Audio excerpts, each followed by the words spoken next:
ابو بکر صدیق رضی اللہ تعالیٰ عنہ ایک مرتبہ یمن کی طرف جاتے ہیں، اور وہاں علماء نے لکھا ہے کہ جب یمن کی طرف جاتے ہیں، جو نیک آدمی جب سفر پہ جاتا ہے کسی رشتہ دار کو ملنے کے لیے، لاہور چلا جائے، کراچی چلا جائے، اپنے قریبی کسی جگہ پہ چلا جائے، جو بندہ نمازی ہے نا وہ اس تلاش میں ہوگا کہ مسجد کہاں ہے، میں مسجد کی طرف جاؤں اور جا کر نماز پڑھوں۔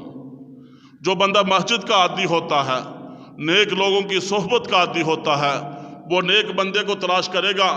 کوئی نیک بندہ ملے، کوئی تبلیغی ملے، کوئی مول صاحب ملے، کوئی مسجد کا ماحول ملے، مسجد میں جا کر اذان پڑھوں، ذکر اذکار کروں، تسبیح کروں، اپنے جو ہے دل و دماغ کو، اپنے دل کو، اپنی روح کو جو ہے جو اس کی غذا ہے وہ پوری کروں۔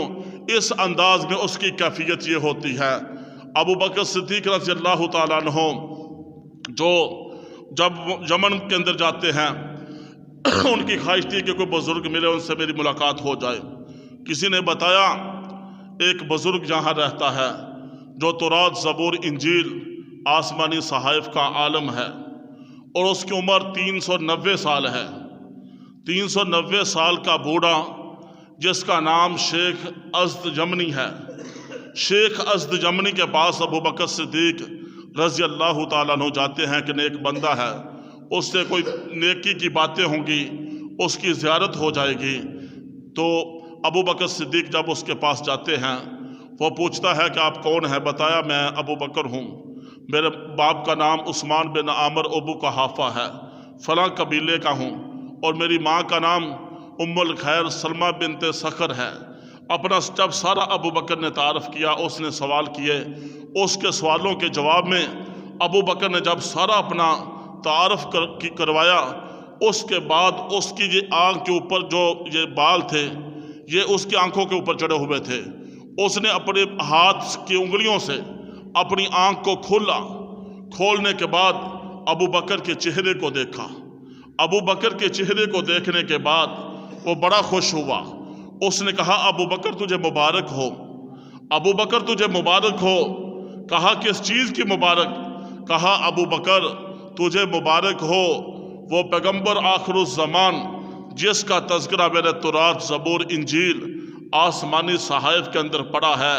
میں عالم ہوں جس محبوب خدا کا تذکرہ، آخری نبی کا تذکرہ میں نے پڑھا ہے۔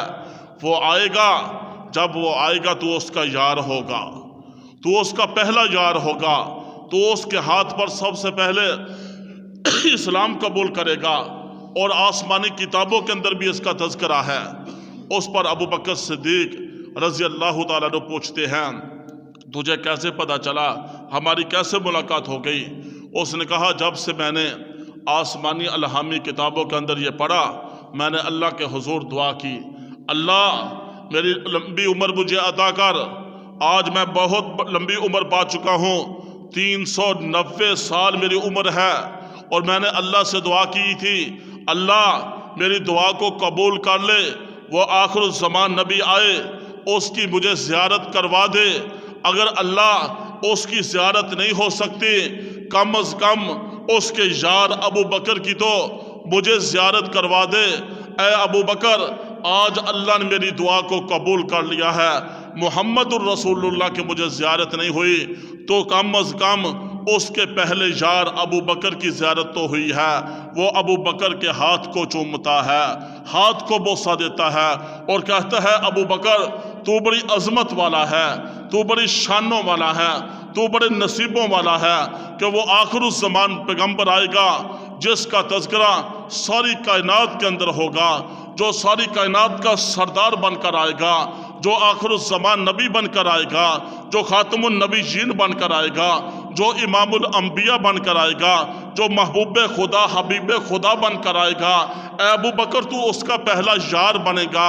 وہ یمنی شیخ ازد یمنی ابو بکر کے ہاتھ کا بوسہ لیتا ہے، بوسہ دیتا ہے۔ اس انداز میں ابو بکر صدیق رضی اللہ تعالیٰ عنہ کی عظمت، مقام اور شان کو میرے اللہ نے ایمان والوں کی زبانوں پر بھی واضح کیا۔